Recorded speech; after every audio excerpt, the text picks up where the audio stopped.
وما يكذب به إلا كل معتد أثيم إذا تتلى عليه آياتنا قال أساطير الأولين كلا بل ران على قلوبهم ما كانوا يكسبون كلا إنهم عن ربهم يومئذ لمحجوبون ثم إنهم لصال الجحيم ثم يقال هذا الذي كنتم به تكذبون كلا إن كتاب الأبرار لفي عليين وما أدراك ما عليون كتاب مرقوم يشهده المقربون إن الأبرار لفي نعيم على الأرائك ينظرون تعرف في وجوههم نضرة النعيم يسقون من رحيق مختوم ختامه مسك وفي ذلك فليتنافس المتنافسون ومزاجه من تسنيم عينا يشرب بها المقربون إن الذين أجرموا كانوا من الذين آمنوا يضحكون وإذا مروا بربهم يتغامزون وإذا انقلبوا إلى أهلهم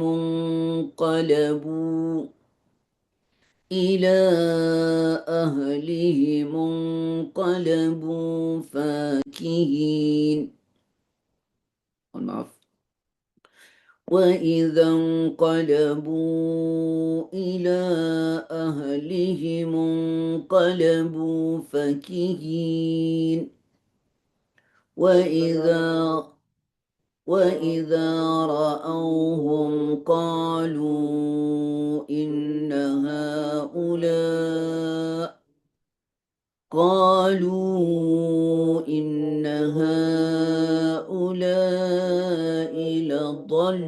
لضالون وما أرسلوا عليهم حافظين فاليوم الذين آمنوا من الكفار يضحكون على الأرائك ينظرون هل ثوب الكفار ما كانوا يفعلون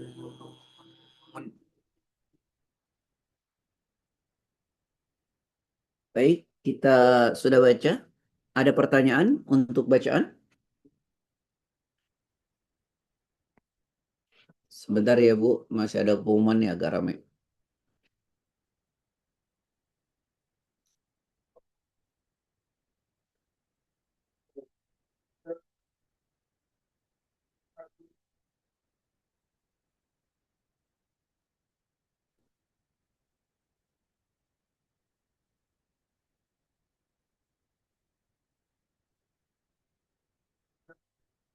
Baik, ikhwani wa ikhwati fillah, saudara-saudaraku yang saya cintai karena Allah,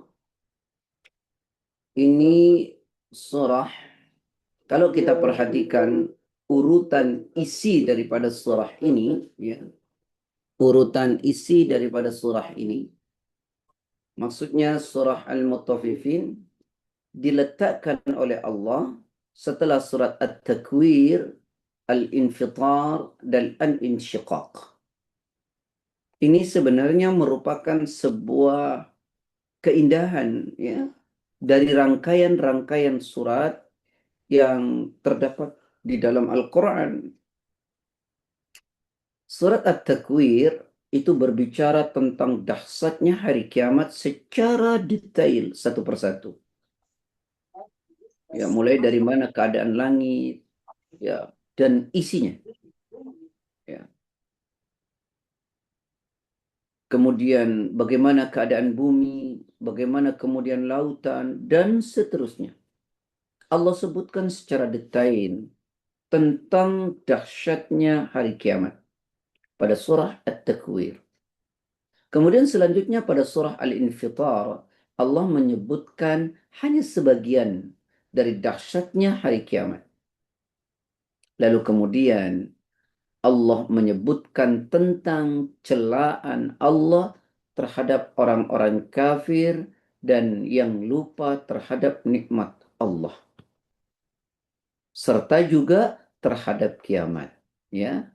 Dalam surah Al-Infitar juga disebutkan tentang dua golongan manusia, yaitu golongan yang baik yang disebut al-abrar, orang yang mendapatkan kenikmatan, dan juga orang-orang yang fajir mendapatkan kesengsaraan, al-fujjar. Nah, sedangkan surat yang kita baca adalah Al-Mutaffifin. Allah menyebutkan bagaimana keadaan golongan orang-orang yang abrar, baik, al-fujjar, pendosa, secara detail, ya, pada hari kiamat kelak keadaan mereka itu akan seperti apa. Jadi kalau kita mau merenungi tentang urutan surat At-Takwir, Al-Infitar, Al-Mutaffifin, maka kita akan mendapati pengaturan secara sangat indah, ya, rangkaian-rangkaian surat-surat tersebut. Surat Al-Mutaffifin ini bagaimana diturunkannya, di Mekah atau di Madinah. Nah, ini ulama ada khilaf, ya. Apakah Quran surat Al-Mutaffifin ini turun di Mekah atau di Madinah? Ini ada khilafiyah, perbedaan pendapat para ulama ahli tafsir, ya. Apakah merupakan Makkiyah atau Madaniyah? Akan tetapi kebanyakan ulama berpendapat bahwa surah Al-Mutaffifin adalah tergolong pada surah Madaniyah, ya, tergolong pada surah Madaniyah. Seperti misalnya Imam Ibnu Katsir, ya, Imam Ibnu Katsir. Beliau dalam tafsirnya yang sangat kita kenal yaitu tafsir Ibnu Katsir, ya. Beliau menjelaskan bahwa asbabun nuzul, kronologis turunnya surat Al-Mutaffifin adalah ketika Nabi Shallallahu Alaihi Wasallam berhijrah dari kota Mekah ke kota Madinah. Nah, beliau mendapati orang-orang Madinah sangat buruk dalam menakar atau menimbang. Ya. Jika mereka membeli barang, ya, membeli sesuatu, mereka ingin ukurannya, takarannya itu sempurna. Akan tetapi, ketika mereka menjual barang, mereka mengurangi takarannya. Ya. Nah, praktek ini sering dilakukan oleh penduduk kota Madinah sebelum kedatangan Nabi Muhammad SAW ke Madinah. Sehingga turunlah surat Al-Mutaffifin sebagai teguran bagi penduduk kota Madinah, ya, yang curang dalam menakar. Makanya Al-Mutaffifin itu kan curang, berlaku curang. Nah, ini pendapat ulama ya, bahwa surat ini disebut Madaniyah. Itu alasannya. Kalau boleh saya ulang, jadi kata Imam Ibnu Katsir, surat ini turun di Madinah, asbabun nuzulnya kata beliau, ketika Nabi hijrah dari kota Mekah ke Madinah, ya, Yasrib. Nah, didapati orang-orang kota Madinah itu jika membeli barang, mereka ingin takarannya cukup, tapi ketika mereka menjual barang, mereka mengurangi takarannya. Sehingga turun surat ini sebagai teguran buat mereka. Karena itu Imam Ibnu Katsir menyebutnya ini surah turun di Madinah dan terkelompok dengan surah Madaniyah. Nah, kemudian sebagian ulama ya berpendapat bahwa surah Al-Mutaffifin ini adalah surah Makkiyah yang turun di kota Mekah sehingga terkelompok dalam surah Makkiyah. Kenapa? Karena kalau dilihat atau dicermati isi dari surah Al-Mutaffifin, kita akan dapati di surah itu konteks pembicaraannya masih ditujukan untuk orang-orang kafir Mekah. Yang orang kafir Mekah itu mengingkari akan datangnya hari kebangkitan Yaumul Ba'thi. Ya, salah satunya dalam surah itu nanti kita dapati misalnya pada ayat 13. Idza tutla alaihi ayatuna qala asatirul awwalin. Yang apabila dibacakan kepadanya ayat-ayat kami, dia berkata, itu adalah dongeng-dongeng orang terdahulu. Nah, ketika dibacakan tentang bagaimana kiamat, bagaimana begini, nah mereka mengatakan itu dongeng-dongeng. Ya. Nah, ungkapan seperti ini adalah ungkapan yang sering dikeluarkan oleh orang-orang kafir Quraisy di Mekah yang tidak percaya dengan datangnya hari kiamat. Nah, ini salah satunya tadi pada surah ini pada ayat 13. Karenanya sebagian ulama mengatakan turunnya di kota Mekah. Wa idza marru bihim yataghamazun misalnya. Pada ayat yang lain, dan apabila mereka orang-orang beriman melintas di hadapan mereka orang kafir Quraisy, mereka saling mengedip-ngedipkan mata. Apa itu? Kan orang seperti itu tuh kayak ejekan, ya. Ejekan apa namanya kepadanya, kepada orang-orang, ya. Nah, ejekan semacam ini tidak terjadi di kota Madinah karena di Madinah adalah negara Islam. Islam sudah terbentuk dan tidak ada orang-orang munafik di Madinah yang mengejek dengan ejekan-ejekan seperti mengedipkan mata.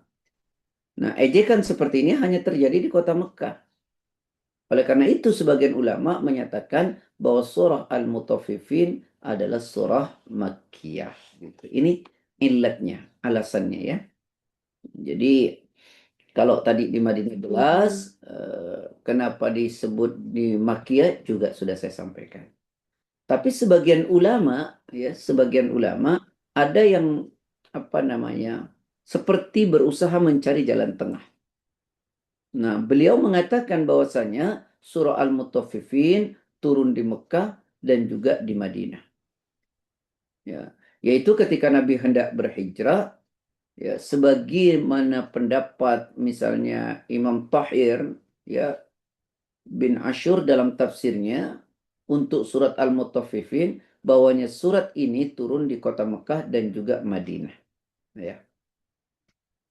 Ketika Rasulullah, kata beliau, ketika Rasulullah SAW sedang melakukan perjalanan hijrah, ya, perjalanan hijrah, turunlah surat Al-Mutaffifin sebagai pengingat akan adanya keburukan nanti di kota Madinah. Jadi sebelum sampai di Madinah, ya. Nah, yaitu praktek orang-orang Madinah itu menimbang tidak benar. Nah, ini dimaksudkan agar ketika Nabi itu tiba di kota Madinah, kebiasaan tersebut menjadi hilang begitu. Ya, sehingga disambut dengan kondisi yang baik oleh penduduk kota Madinah. Nah, ini yang mencari jalan tengah, bahwa turunnya ini adalah sebagian di Mekah, sebagian di Madinah. Terlepas lah ya, apakah surat itu turun di Mekah atau Madinah, atau sebagian Mekah dan Madinah, tidak akan mempengaruhi isinya ya. Baik, mari kita lihat. Di awal surat Al-Mutaffifin, ya, Allah menyinggung apa? Keburukan yang suka disepelekan oleh sebagian manusia. Dan ini dianggap seperti perkara ringan. Apa itu? Berlaku curang. Ya, mengurangi timbangan dari yang semestinya. Saya ulangi ya, bahwa surat Al-Mutaffifin ini Allah menyinggung kita, menyinggung manusia akan keburukan yang suka disepelekan. Ya, menganggap perkara ringan. Ya, padahal perkara dosa. Seperti tadi mengurangi timbangan dari yang seharusnya.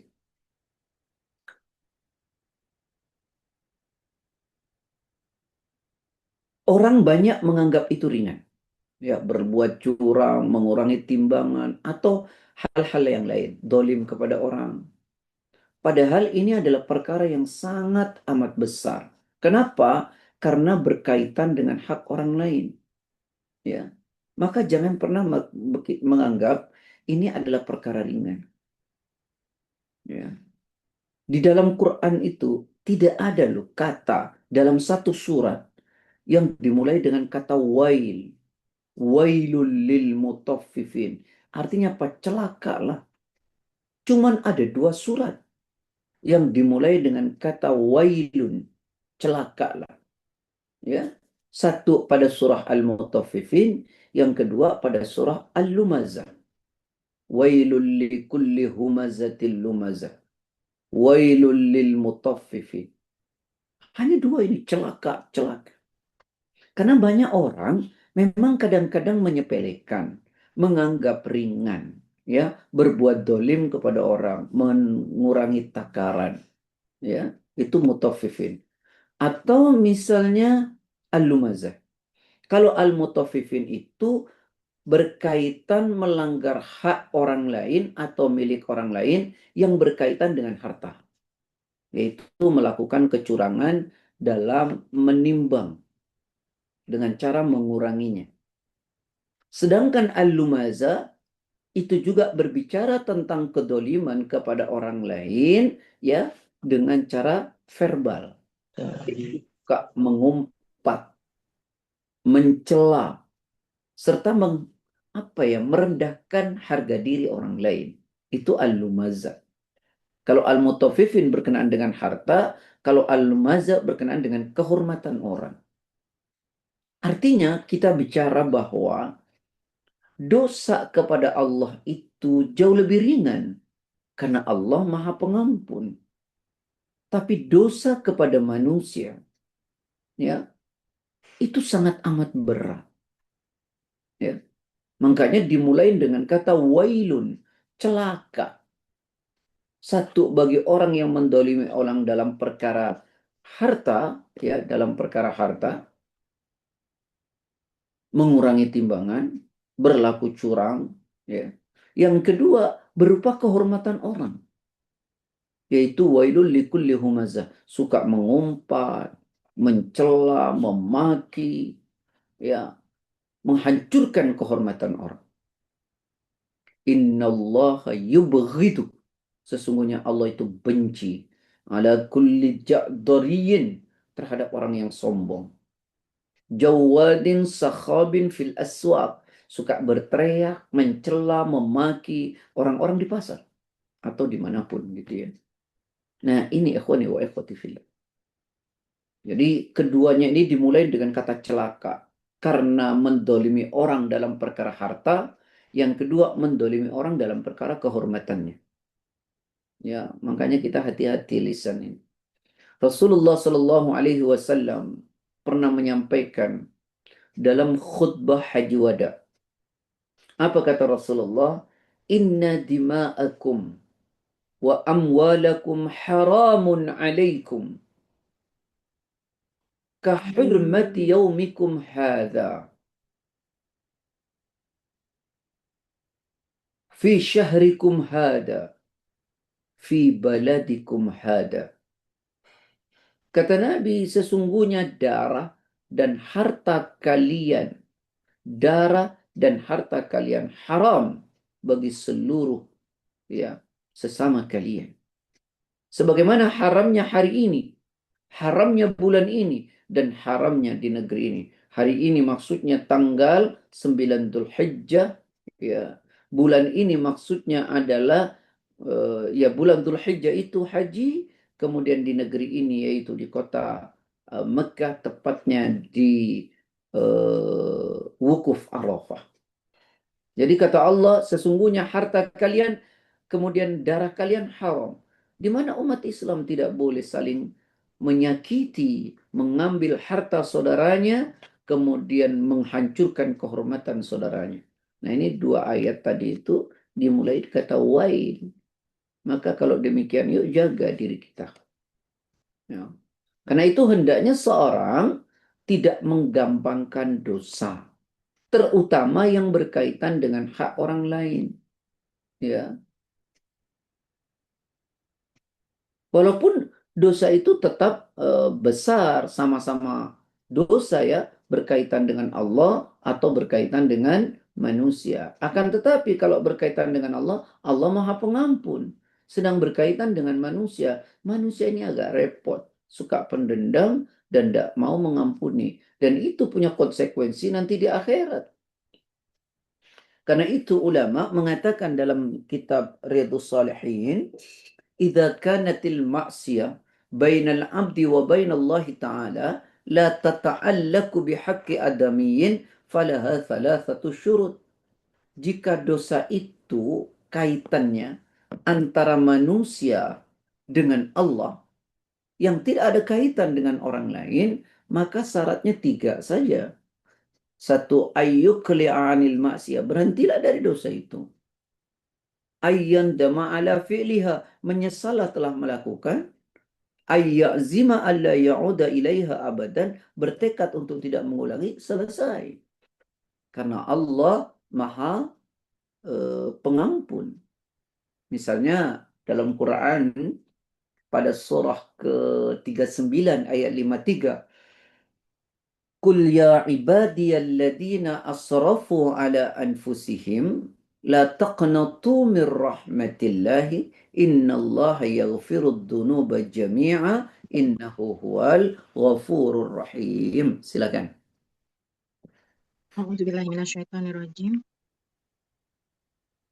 Katakanlah, wahai hamba-hambaku yang melampaui batas terhadap diri mereka sendiri, janganlah kamu berputus asa dari rahmat Allah. Sesungguhnya Allah mengampuni dosa-dosa semuanya. Sungguh dialah yang maha pengampun, maha penyayang. Betapa Allah Maha Pengampun, makanya dosa kepada Allah itu sama-sama dosa. Tapi bahwa kepada Allah itu Allah Maha Pengampun lagi Maha Penyayang. Tapi dengan hak orang lain, ya, syaratnya itu ada 4. Yang 3 sama, berhenti, nyesal, tidak mengulangi. Maka yang keempat, ayya bero'ah. Hendaklah kita membebaskan diri. Ya, membebaskan diri kalau kita mengambil hak orang lain, ya kembalikan. Kalau kita menyakiti orang lain dengan cara mengumpat, berkata tidak baik, datanglah mohon ampun. Karena itu nanti akan dituntut di akhirat. Makanya kenapa ketika Rasulullah bertanya kepada sahabat, "Atadruna mal muflis?" Tahu enggak kalian siapa orang yang dianggap bangkrut? Sahabat mengatakan orang yang tak punya ini, tak punya itu. Tapi Rasulullah menjelaskan bukan. Orang bangkrut itu orang yang nanti di hari kiamat datang kepada Allah membawa pahala sholat yang banyak, pahala baca Quran, pahala puasa, sedekah. Tapi bersama itu dia membawa dosa, menyakiti saudaranya dengan lisannya, mengambil hartanya dan seterusnya. Nah inilah wailul lil mutaffifin, ya wailul likulli humazatil lumazah, karena menyakiti orang. Nah, karenanya saudara-saudaraku jangan menyepelekan perbuatan dosa. Yang seperti tadi di awal Anda sampaikan bahwa orang itu suka menyepelekan perbuatan dosa dengan mengurangi timbangan atau yang lainnya. Memang pernyataan para sahabat, orang tuh kalau sudah terbiasa menganggap biasa dosa, maka nanti kecil dia lihat. Kalau kata Imam Ibnu Qayyim, orang terbiasa dengan perbuatan dosa, maka akhirnya dia tidak lagi menganggap dosa itu adalah dosa. Karena sudah disepelekan. Padahal bagaimana sahabat menuturkan nih? Bedanya orang yang baik dan tidak baik menganggap dosa. Kasih contoh. Kata sahabat, innal mu'minah yara dunubahu kadubabin, ya. Mohon maaf. Innal mu'minina yara dunubahu eh, apa ya? Kaqa'idin tahta jabalin yakhafu an yaqa'alih. Wa innal fajira yara dunubahu kadubabin marra ala anfi. Jadi kata sahabat, innal mu'mina, sesungguhnya orang mukmin yang sejati, yara dunubahu, dia itu memandang dosanya. Ka'annahu qa'idun tahta jabalin. Seperti dia duduk di bawah gunung yang besar. Yakhafu ayyaqa alaihi. Lalu dia takut betul gunung itu akan runtuh menimpa dirinya. Nah, begitulah orang-orang mukmin sejati. Takut dia melihat dosa. Wa innal fajira, adapun orang fajir, orang yang terbiasa dengan dosa, yara dunubahu kadubabin marra ala anfi. Maka dia melihat dosanya itu laksana seekor lalat yang lewat di depan hidungnya. Ya. Ya, jadi kembali, jadi dosa kepada Allah itu Allah Maha Pengampun, sehingga kita datang kepada Allah, Allah maafkan seperti janjinya tadi. Tapi kalau dosa kepada manusia itu rada berat. Ya, makanya jangan anggap sepele. Karena itu Allah mulai dengan kata celaka tuh. Ya. Kenapa dosa kepada orang lain itu lebih berbahaya? Kata Imam Ats-Tsauri, in lakitallahi ta'ala bisab'ina damban fima bainaka wa bainallahi ta'ala ahwanu alaik min an talqahu bidzambin wahidin fima bainaka wa bainal ibad. Nah, ini coba. Ya, in Allah Ta'ala, jika engkau bertemu Allah Ta'ala, atau engkau meninggal dunia ya, bisa ba'ina danban, dengan membawa 72 dosa, ya, bainaka wa bainallahi Ta'ala, antara engkau dan Allah, ahwanu alaika, itu lebih ringan bagimu min antalqahu bidambin wahidin, daripada engkau bertemu Allah nanti dengan membawa satu dosa bainaka wa bainal ibad, antara engkau dengan hambanya. Coba lihat tuh. Jadi kata Imam Az-Zawri, jika engkau nanti meninggal membawa 72 dosa, ya 70 dosa, ya, engkau membawa 70 dosa, yang dosa itu antaramu dengan antara Allah itu jauh lebih ringan daripada engkau nanti meninggal membawa satu dosa antaramu dan manusia. Ini kata Imam Sufyan Ats-Tsauri, ya, dalam kitab Tanbihul Ghafilin. Jelas ya? Baik. Nah, ini pembukaan daripada surah Al-Mutaffifin. Mari kita baca. Wailul lil mutaffifin. Celakalah bagi orang-orang yang curang. Wailun, celaka. Lil mutaffifin, bagi orang yang curang. Curang maksudnya dalam menakar dan menimbang. Dalam menakar dan menimbang. Ya. Kata wailun, wailun, ya, ada dua pendapat di kalangan para ahli tafsir. Kata wail, Pendapat yang pertama mengatakan bahwa wailun adalah nama sebuah lembah di dalam neraka jahanam. Jadi ada wail, ada sebuah lembah, wadi, ada sebuah lembah nanti di neraka jahanam namanya wailun. Maka kalau ditafsirkan menurut pendapat pertama ini, orang yang curang dalam menakar timbangan nanti akan berada di sebuah lembah yang bernama wail di neraka jahanam. Ya. Itu yang pertama. Jadi wail itu nama sebuah lembah neraka. Ada juga riwayat yang menunjukkan ya bahwa sebagian ulama melemahkan tentang bahwa wail adalah sebuah nama lembah di neraka. Ya. Karena itu pendapat yang kedua, wail itu dikembalikan kepada apa ya, uslub bahasa Arab ya, kata bahasa Arab. Sehingga artinya adalah kecelakaan. Wail itu kecelakaan atau kebinasaan. Jadi makna harfiah saja. Ya. Jadi bahwa kata wail adalah kecelakaan dan kebinasaan. Sehingga pendapat yang kedua ini lebih kuat. Ya. Jika ditinjau dari sisi bahasa. Ya. Ancaman ini akan menimbulkan kesan yang lebih mengerikan karena dia tidak mengetahui kecelakaan dan kebinasaan apa nanti yang akan didapatinya. Ya. Yang tahu siapa? Ya hanya Allah. Jadi kata wail itu ada dua pendapat. Yang pertama memaknai wail itu adalah sebuah nama lembah yang ada di neraka jahanam dan diperuntukkan untuk orang yang curang.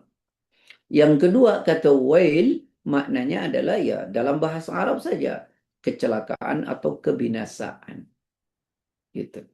Kemudian al-mutaffifin ya al-mutaffifin itu apa ya at-tatfif at-tatfif dia ambil dari kata apa at-tufaf ya apa artinya ukuran ya ukuran kurang namanya at-tufaf ukuran kurangnya itu misalnya segenggam tangan ya sehingga makna at-tufaf itu sedikit apa ya tambahan gitu menurut Ibnu Jarir ya wa aslu dzalika min syai'in at-tafifi wa huwal qalil. Nah, itu maknanya ya. Dari asal hal dari sesuatu yang at-tafif yaitu sesuatu yang sedikit. Ya memang mengurangi timbangan tuh nggak mungkin banyak karena itu ketahuan, tapi sedikit dan itu celaka. Ya. Jadi asal dari sesuatu at-tafif yaitu sesuatu yang sedikit. Jadi maksud Allah apa? Mencela orang-orang yang melakukan pengurangan timbangan atau takaran meskipun pengurangan timbangan dan takaran itu hanya sedikit. Tadi saya sampaikan memang biasanya dilakukan oleh para pedagang untuk mengurangi timbangan itu ya sedikit. Ya, takaran ya dikurangi sedikit karena banyak kan ketahuan. Ya. Dan ini perkara samar bagi penjual. Ya. Maka dikurangi sedikit itu kan perkara samar. Sehingga orang tidak tahu. Ya. Kalau banyak pasti ketahuan. Nah maka kata al-mutaffifin itu asal at-tatfifu ya diambil dari kata at-tufaf. Ya. Jadi ukuran segenggam atau wa aslu dzalika minasyai'it tafif wa huwal qalil yaitu artinya sedikit. Jadi celaka orang yang mengurangi timbangan walaupun sedikit. Gitu ya. Dan memang gak mungkin orang mengurangi timbangan itu banyak. Pasti ketahuan. Yang kedua, alladzina idzaqtanu 'alan nasi yastawfun. Yaitu orang-orang yang apabila menerima takaran dari orang lain, mereka minta dicukupkan. Itu fitrah ya. Wah, bahkan minta apa, Bun? Tambahin gitu ya. Jadi kalau menerima takaran dari orang lain, kita membeli, kita minta dicukupkan. Bahkan nggak sedikit, yang apa Bun? Minta tambah dan nambahnya ngambil sendiri, hukumnya haram. Contoh, beli duku, beli duku. Mang, beli duku, Pak, beli duku, Bang, beli duku. Berapa? Sekilo. Sudahlah ditimbang sama abang itu sekilo. Saya tidak tahu terlepas dia menimbangnya benar atau tidak. Tapi kita punya kebiasaan, tambahin ya bang, lalu ambil sendiri, ditaruh ke takaran, hukumnya haram. Hukumnya haram. Jadi kita itu kalau ya menerima takaran atau timbangan pengennya cukup, bahkan minta ditambah. Nambahnya ngambil sendiri lagi. Ya, itu yang disebut alladzina idaktalu 'alan nasi yastawfun. Yaitu orang-orang apabila menerima takaran dari orang lain, mereka minta dicukupkan. Bahkan tidak sedikit yang minta tambah dan nambahnya ngambil sendiri. Ya, ngambil sendiri. Tahu. Ya, sama nyobain. Ya, nyobainnya begini. Orang nimbang mintanya 10 kilo, suruh timbang setengah kilo, setengah kilo. Selama menimbang nyobain terus haram. Nyobain itu yang pertama saja. Kalau sudah kedua, ketiga, keempat, kelima itu nggak boleh. Ya, nggak boleh. Dan ini kita seringkali menyepelekan.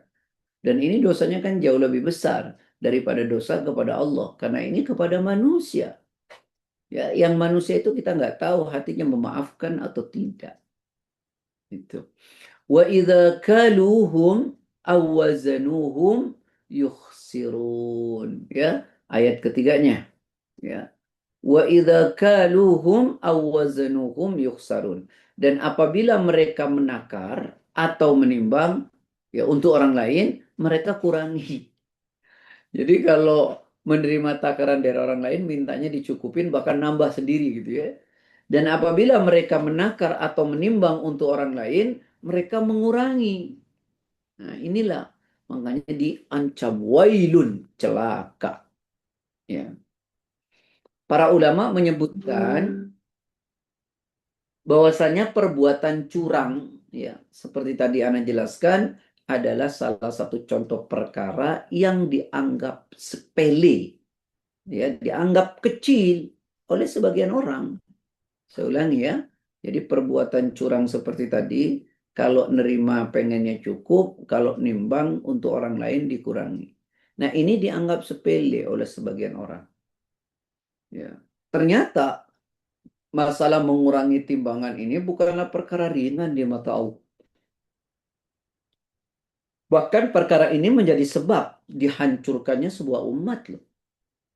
Kita tahu kan dalam sejarah tentang kaum Madian, ya, masih ingat ya, dulu pernah saya jelaskan tentang kaum Madian, bagaimana mereka dihancurkan oleh Allah karena curang dalam berjual beli, ya, selalu mengurangi takaran. Dan itu dijelaskan oleh Allah dalam surat Hud ya, kalau masih ingat, coba dibuka ayat 84. Wa ila madyana akhahum syu'aiba qala ya qaumi ibudullaha ma lakum min ilahin ghairuh ولا تنقصوا المكيال والميزان ya inni arakum bi khairi wa inni akhafu alaikum adzab yaumin muhit. Silakan.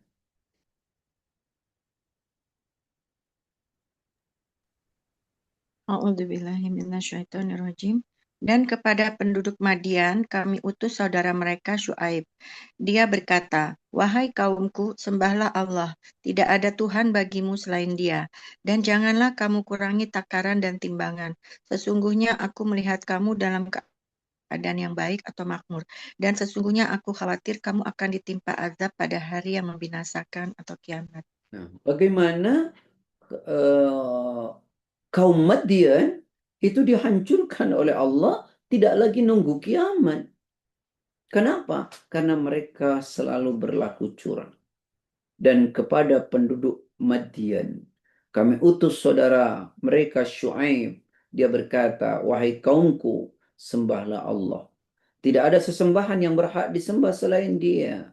Ya. Dan janganlah kamu kurangi takaran dan timbangan. Wala tankusu, dan janganlah kalian mengurangi al-mikyal, takaran, wal mizan, dan timbangan.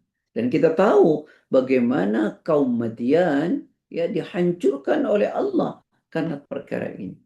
Belum lagi nanti hari kiamat. Dan kita menganggapnya ini sepele, ya. Padahal Allah pernah memberi sebuah pelajaran kepada kita seharusnya menjadi sebab diturunkannya azab pada suatu kaum ya karena pembangkangan kaum Madian, tidak mau mengikuti perintah Allah ya dengan menakar dan menimbang itu dengan cara yang baik. Ya, maka ini harus direnungkan. Contoh lain misalnya dalam surat yang lain dalil Quran surat 17 ayat 35. Wa auful kailah. Nah, sempurnakan ya takaran. Wa auful kaila idza kiltum wazinu bil qistasi al mustaqim. Saya ulangi, wa auful kaila idza kiltum wazinu bil qistasil mustaqim. Dzalika khairu wa ahsanu ta'wila. Silakan. A'udzubillahiminasyaitonirrajim. Dan sempurnakanlah takaran apabila kamu menakar, dan timbanglah dengan timbangan yang benar. Itulah yang lebih utama bagimu dan lebih baik akibat. Nah, dan sempurnakanlah takaran apabila kamu menakar. Dan timbanglah dengan timbangan yang benar. Itulah yang lebih utama bagimu, kata Allah. Dan lebih baik akibatnya. Kalau kita berdagang jadi berkah. Dan tidak ditimpa nanti azab seperti yang terjadi pada kaum Madian. Atau setidaknya akan terjadi ketenangan. Nah dulu kenapa turun ini, kebanyakan penduduk Madinah itu menggunakan takaran. Ya, karena mayoritas pekerjaan mereka itu adalah pengepul di Madinah itu. Ya, apabila mereka menjual kurma, mereka akan menggunakan ukuran sok. Tahu ukuran sok ya? Ya, bukan ditimbang tapi ukuran sok. Misalnya satu karung atau apa gitu ya. Kan seperti orang berzakat itu kan 2 sok ya. Jadi ukuran sok. Di mana ukuran tersebut adalah ukuran firm. Adapun penduduk kota Mekkah dulu kebanyakan mereka menggunakan timbangan. Ya. Ya. Karena kebanyakan mereka adalah para pedagang kalau di Mekah itu seperti penjual emas, perak, ya, sehingga dengan cara ditimbang. Sekarang orang Madinah rata-rata itu menggunakan ukuran firm, yaitu seperti sok, karena mereka rata-rata pengepul, ya, pengepul kurma dan seterusnya. Kalau orang Mekah itu pedagang emas, perak, ya, sehingga ditimbang. Sebenarnya kedua-duanya kan baik ya, timbangan ya maupun takaran. Ya. Nah, satu hal yang sangat disayangkan, ternyata praktek-praktek seperti ini adalah praktek yang masih sering dijumpai sampai hari ini, takaran atau timbangan. Ya, seperti perusahaan-perusahaan besar juga begitu kan? Betul nggak sih? Penjual-penjual misalnya dalam jumlah yang sangat besar juga kan menggunakan timbangan atau takaran. Ya, misalnya saja ya, kecurangan, ini mohon maaf ya. Beras tertulis 50 kilogram ya di satu kantong berasnya. Tapi setelah ditimbang ya kurang dari 50 gram misalnya gitu. 50 kilo. Ya, tulisannya 50 kilo, tapi setelah ditimbang kurang dari 50 kilo. Dan orang menganggapnya ini perkara sepele. Ya. Oleh siapa? Oleh penjualnya. Tetapi di sisi Allah ini masalah yang sangat besar. Karena kebiasaan semacam ini ancamannya itu adalah kebinasaan dan kehancuran. Seperti terjadi pada kaum Madian. Dan belum lagi nanti di akhirat. Wailun. Celaka.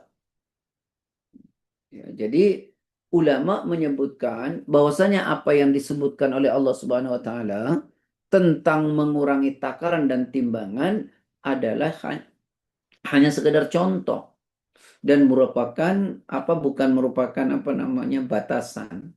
Ya. Bisa saja ini merupakan apa bisa saja ini bisa kias ya kepada persoalan lain. Ya. Contoh seperti menilai orang lain. Contoh ya, orang membenci orang lain, maka dia hanya menyebut keburukan-keburukannya tanpa menyebutkan kebaikan-kebaikannya. Ya, ini sebagian ulama ya. Jadi ini disampaikan wailul lil mutaffifin itu bisa saja bermakna jauh lebih luas ya. Maka dikatakan bisa saja dikiaskan kepada persoalan lain. Ya, seperti tadi ya menilai orang. Ketika kita membenci orang lain, maka hanya menyebut keburukan-keburukannya dan tidak mau menyebut kebaikan-kebaikannya. Ya, orang yang seperti ini apa? Takarannya tidak benar kan? Mestinya juga sebut dong kebaikannya. Ya, karena apa? Berkaitan dengan harga diri orang lain. Dan ini akan dimintai pertanggungjawaban nanti oleh Allah Subhanahu wa taala. Ya. Bahkan sebagian ulama juga mengaitkannya dengan orang yang hanya bisa menuntut tapi tidak mau dituntut. Mau menuntut tapi tidak mau dituntut. Ya. Maka dalam ayat ini Allah mencela orang jika membeli dia ingin timbangannya sempurna, tetapi jika menjual ingin mengurangi timbangannya. Jadi apa itu kan hak ya. Apa artinya? Berkaitan dengan hak. Ya, dia dituntut. Tetapi kalau berkaitan dengan hak orang lain, dia anggap remeh. Sehingga setiap orang yang hanya ingin haknya dipenuhi, sementara hak orang lain tidak diperdulikan. Nah, ini termasuk juga dalam ayat ini. Ya. Orang yang hanya ingin haknya dipenuhi, sementara hak orang lain tidak diperdulikan. Ini termasuk dalam ayat ini. Begitu kata ulama. Ya. Seperti misalnya contoh dalam keluarga, ya. Suami yang selalu menuntut istrinya agar menjadi istri yang solehah, taat kepadanya, ya kepada suaminya maksudnya, tidak boleh membantah, ya. Itu berkaitan dengan hak istri, ya. Tetapi dia sendiri lalai, ya suaminya tidak pernah membantu istrinya, tidak pernah apa namanya eh, apa sih berlembut-lembut dengan istrinya, ya, tidak memperdulikan. Nah, ini termasuk perbuatan juga yang tercela. Hak dia ingin dipenuhi, tetapi hak orang lain tidak dipenuhi. Ya, dia minta kepada istrinya harus jadi orang yang soleha, taat, berbuat lembut, tapi dia sendiri tidak melakukan itu. Nah, itu namanya menuntut haknya, tapi kewajiban dia tidak dipenuhi. Saya teringat ada satu kitab namanya Al-Wajiz, ada bab iyal. Ya, sahabat tuh mengatakan begini, inni la atazayyanu limraati kama tazayyanu li. Aku akan berdandan untuk istriku sebagaimana istriku berdandan untukku. Nah, jadi tidak hanya menuntut, tapi juga dia memenuhi. Ya, jadi kalau menjual dia pengen dikurangi, kalau dia membeli pengen cukup, sama itu. Ya, dia menuntut hak dari orang lain, tapi dia tidak memenuhi kewajiban dia kepada orang lain. Ya, hak orang lain tidak dia penuhi. Contoh juga nih, misalnya nih, agak sedikit lebar, nggak apa-apa ya Pak. Misalnya antara rakyat dengan pemimpin. Ya, banyak kita menemukan nih, rakyat yang selalu menuntut haknya agar dipenuhi oleh pemerintah begini begitu. Tapi kewajibannya sebagai rakyat tidak diperhatikan. Ya. Atau sebaliknya, pemerintah selalu menuntut hak rakyatnya, hak kepada rakyatnya, ya, dengan mewajibkan untuk membayar itulah, inilah. Tetapi hak-hak kesejahteraan rakyatnya tidak mereka penuhi. Itu sama tuh, wailun, celaka. Contoh lain, misalnya pegawai atau pekerja yang suka curi-curi waktu. Curi-curi waktu, datang terlambat, ya. Kemudian keluar misalnya lebih cepat. Tapi tatkala gajian pengennya dapat 100%. Nah, itu sama tuh. Wailul lil mutaffifin. Ya, demikian sampai ayat ketiga. Nanti ayat keempat insya Allah pada pekan yang akan datang. Insya Allah. Terima kasih Ustadz atas pencerahan dan penjelasannya terkait dengan surat Al-Mutaffifin ini. Alhamdulillah kita sudah sampai ke ayat ketiga. Kita lanjutkan dengan sesi tanya jawab. Silakan bagi teman-teman yang ingin bertanya, baik terkait dengan surat ini maupun hal-hal lain, bisa disampaikan melalui chat ataupun langsung membuka mikrofonnya. Kami persilakan, silakan. Assalamualaikum Ustadz. Bertanya. Waalaikumsalam Waalaikumsalam. warahmatullahi wabarakatuh. Ini terkait dengan timbangan. Buat ibu-ibu yang punya usaha apa rumahan ya, yang masih tradisional gitu. Umumnya kan misalkan jual kue atau makanan dalam kemasan, itu timbangan itu mungkin nggak bisa persis seperti yang apa kalau pabrikan pabrikan bikin ya. Jadi misalkan kue kering gitu dalam satu toples seharusnya kan 400 sampai 500 gram, tapi itu ternyata karena bentuknya nggak beraturan bisa kurang. Nah, apakah boleh misalkan toplesnya memang ukuran 500 gram, tetapi dia menjualnya saya nggak jual dalam berat sekian gram, tapi saya jualnya dalam toples gitu. Jadi satu toples sekian harganya, bukan bukan tergantung dari beratnya. Itu Itu boleh nggak namanya Ustaz? bukan mizan, tapi mikyal namanya. Itu namanya takaran. Jadi saya Mm-mm. jual satu toples segini. Ya udah, bukan saya Iya, jual satu mm, timbangan segini. Itu nggak ada masalah pun. Namanya iya, itu iya. mikyal namanya, bukan mizan. Bukan Jadi kalau timbangan. ada orang bertanya, ini isinya berapa? Ya kurang lebih segini gitu, boleh yang ngomong kurang lebih. Bukan. Ini isinya berapa? Ya setoples ini. Gitu saja. Oh, Ya nggak usah saya nyebutin jual timbangan setoples beratnya ini. ya. Jangan, nanti beratnya salah, repot kita. Ya pokoknya saya jual Nggak satu boleh ngomong toples. kurang lebih jadi. Jangan. Iya, iya. Nanti kurang lebih, kurang-kurang ternyata. Pokoknya bicaranya ya saya jual setoples ini ya Bu, harganya segini. Ya kelas. Jangan Oke. timbangannya segini. Kalau kurang nanti berbahaya kita.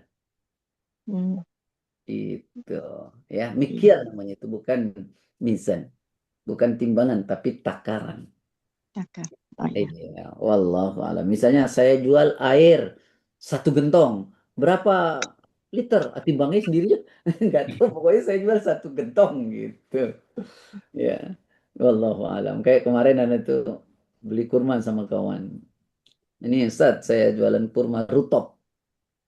Jadi ada sebagian teman tuh tanya, ini berapa kilo? Ana bilang, jangan ditanya lah. Udah belinya sekardus ini, harganya segitu. Dia juga nggak tahu, masa harus nimbang. Nanti kalau dia salah, dia dosa, saya bilang. Ya, jadi udah antum beli ini di harganya satu kardus ini berapa? Ya sudah kita beli sekardus ini. Jangan antum tanya lagi berapa kilo nih. Ya, nanti dia kurang repot. Karena dia sendiri belinya saya yakin bukan timbangan tapi kardusan, atau bahkan belinya satu storage gitu. Ya, karena saya pernah dulu jadi juragan kurma, tidak beli timbangan saya. Belinya satu kontainer, nah, segitu. Ya, wallahu alam. Oke. Iya. Cukup, Ya, Mbak Anita? syukur Ustaz. Iya, Oke, jelas. di chat ini ada beberapa pertanyaan, Ustadz. Ada 3 pertanyaan. Mungkin saya mulai dari Pak Arsyad. Alhamdulillah, terima kasih Ustadz atas pencerahannya. Mengurangi takaran timbangan dalam perdagangan ini, apakah sama dengan perilaku korupsi pada pemerintahan dan swasta, sama-sama mengurangi hak orang lain? Bukan sama, itu lebih parah itu, Pak. Kalau timbangan itu sedikit ya, Pak. Kalau itu bukan sedikit, sedikit gitu jadi banyak banget. Ya 74 kilo ya, Pak. Emas lagi, Pak. Bukan beras loh, Pak, emas loh. Ya kalau itu mah lebih ya. Nah, itu karena itu bukan satu orang dua orang yang kemudian dikhianati. Itu kan negara yang dikhianati. Kalau negara yang dikhianati kan 280 juta orang ini. Iya kan? 280 juta orang gimana cara minta maafnya itu anak? Anak tidak paham itu. Bagaimana nanti dituntut oleh semua orang di akhirat? Masya Allah, semoga Allah melindungi kita dan melindungi anak-anak kita. Ya, hidup itu menerima apa yang Allah kasih, syukuri, ingat akhirat. Insya Allah kita tidak mencari yang haram. Ya. Jadi Allah, bukan hanya sama tapi malah lebih berat Ustadz ya. Masya Ya. Allah. Ya. Kalau Baiklah. saya curang jual sama Pak Sigit saja yang saya dolimi. Kalau ngambil uang negara 280 juta orang, gimana caranya minta maaf? Ya, wallahu a'lam. Oke. Baiklah Ustadz, ini pertanyaan kedua. Lebih luasnya mungkin mutofin ini adalah orang-orang dengan standar ganda. Saya tidak Atau ngerti. Saya tidak mengerti. Ya standar ganda bisa ya. Karena kalau dia beli, pengennya nambah, ya cukup. Kalau dia jual, pengennya kurang gitu ya. Iya ya, silahkan dipahami itulah. Standar oke, ganda, betul-betul itu. oke, Ya, ya itu banyak orang kita ya begitulah. Ya kalau jadi warga negara begini, kalau jadi pemerintah begini gitu kan, itu yang dimaksud dah. Ya udahlah, kita berdoa kepada Allah. Semoga ya. Allah lindungi kita semua. Oke, makasih Ustadz. Ini pertanyaan ketiga dari yang punya showroom sepertinya nih. Apakah ini juga termasuk mengurangi atau memundurkan kilometer, Pak Ustadz, pada saat mau menjual mobil, misalkan 100.000 kilometer, kemudian kita undurkan biar kelihatan lebih apa bagus catatannya atau gimana Ustadz? Itu macam-macam tuh dosanya itu. Itu sudah berlaku curang, berlaku khianat. Masya Allah itu banyak itu ayat-ayat Qurannya itu. Sudahlah, tim apa ukuran kilometernya ya sudah dibiarkan saja seperti itu, sampaikan. Ya, untuk menarik orang dengan berbuat curang itu mohon maaf ya, itu sangat berat dosanya, sangat berat dosanya. Betul, sangat amatlah berat dosanya. Hmm, hmm. Insya Allah ini punya showroom ya Pak ya. Masya Allah. Sepertinya punya, Pak. Nah, nanti Anda bisa dikasih tahu Pak. Kebetulan Anda kalau lagi cari mobil Pak. Oke, boleh. Nanti kami Belum dapat lagi sampaikan. Pak. Oke, Pak Esu tuh Pak Ustadz lagi cari mobil mungkin bisa dianukan dibantu. Iya. Baiklah Ustadz, mungkin tadi saya lihat Mbak Budi sempat membuka mikrofon. Apakah ada yang apa mau ditanyakan? Oh ini ditulis di chat Mbak Budinya. Assalamualaikum Ustadz, segala sesuatu yang terjadi dalam kehidupan manusia itu tentunya sudah menjadi ketentuan Allah. Apakah artinya secara otomatis sudah menjadi ridho Allah? Mohon penjelasannya Ustadz. Enggak juga. Kan gini. Allah telah menentukan sesuatu buat kita. Apapun itu. Kataballah maqadiral khalaiki qabla ayyakhluqas samawati wal ard bi khamsina alfasana. Allah telah menetapkan takdir seluruh makhluk 50 ribu tahun sebelum langit dan bumi diciptakan. Satu hal perlu kita paham, kita nggak pernah tahu tuh takdir yang Allah tentukan buat kita. Ya, karena itu kita berusaha sekuat tenaga dan kita berdoa. Nah, setelah kita usaha sekuat tenaga doa, pasrahkan kepada Allah. Dan apapun yang terjadi, nah itu baru Bapak tadi sampaikan. Ya kita menerima takdir Allah. Karena kata Rasulullah, Inna Allah Ta'ala idha ahabba qawman ibtalahum. Sungguh Allah Ta'ala itu jika mencintai seorang hamba, kadang Allah itu menguji hamba itu. Ya, jika hamba itu ridho, maka Allah ridho kepadanya. Jika hamba itu marah dengan ketentuan Allah, Allah pun marah. Faman sakhita falahu sakhat. Ya, jadi Allah taala idza ahabba qauman ibtalahum faman radiya falahu ridha. Kalau dia ridho dengan takdirnya Allah tadi, dengan ujian itu, maka Allah ridho. Tapi kalau dia kemudian marah, faman sakhita falahu sakhat. Kalau dia marah, tidak ridho dengan apa yang Allah berikan itu, maka Allah pun tidak ridho. Jadi keridhaan Allah itu tergantung kita mau ridho atau enggak. Gitu. Wallahu a'lam. Biasa Ustadz. Pak Sikit, Eh, ada yang meninggal nih Pak Sikit depan. oh begitu. Ini jadi kita akhiri eh, Akhir dulu Pak. ya, oke. Non Ya, ya. saya gak nongol-nongol nih. Oke, mohon maaf ya. Baiklah, karena Ustadz ada keperluan, ada harus taksiah. Mungkin tetangganya tadi pengumuman tadi Ustadz ya. Ya, betul Pak. Oke, baiklah. Kita akhiri pertemuan kita pada pagi hari ini. Terima kasih kami sampaikan kepada Ustadz atas waktu dan ilmu yang telah diberikan pada kita semua. Juga terima kasih pada Profesor Nani yang sudah memberikan fasilitas Zoom dan menayangkan ayat Al-Quran, dan juga pada Mbak Anita yang sudah membacakan terjemahan, dan kepada Om Eko yang sudah merecord, dan juga Mbak Nani, dan insya Allah akan segera tayang di channel YouTube kita. Dan semoga juga ada yang mencatat dan bisa share ke grup, karena Mbak Dasa sedang di Bangkok nih, jadi tidak bisa membuat catatan buat kita semua. Masya Allah. Baiklah, kita sama-sama tutup kajian kita pada pagi hari ini dengan bersama-sama membaca doa kafaratul majelis. Subhanakallahu wa bihamdika asyhadu alla ilaha illa anta astaghfiruka wa atubu ilaik. Mohon maaf lahir batin. Assalamualaikum warahmatullahi wabarakatuh. Waalaikumsalam. Waalaikumsalam warahmatullahi warahmatullahi wabarakatuh. wabarakatuh. Terima kasih Wabarakatuh. semua Terima Ustaz, kasih. Ibu, Terima Nani, kasih. Eko. Pak Eri, Kasih kita tunggu Ustaz. undangannya Pak Eri Assalamualaikum. 17 Agustus. Terima kasih semuanya Ya, ya. Pak Eri, Ya, Izin terima kasih. pamit. semuanya. Jazakumullah khairan Semuanya. katsiran ya semuanya, semuanya. Yuk, Ustaz, Sigit, Nita, ya, Nani, teman-teman semua. yuk, izin Iya. pamit ya, Mbak Nani. Makasih Ya. banyak. Eko, Makasih. jangan lupa-lupa lagi. Izin live juga ya, Nani. Ya, Nita. Baik semuanya. Assalamualaikum. Selamat beraktivitas. Assalamualaikum warahmatullahi wabarakatuh. Izin tutup ya. Waalaikumsalam warahmatullahi wabarakatuh.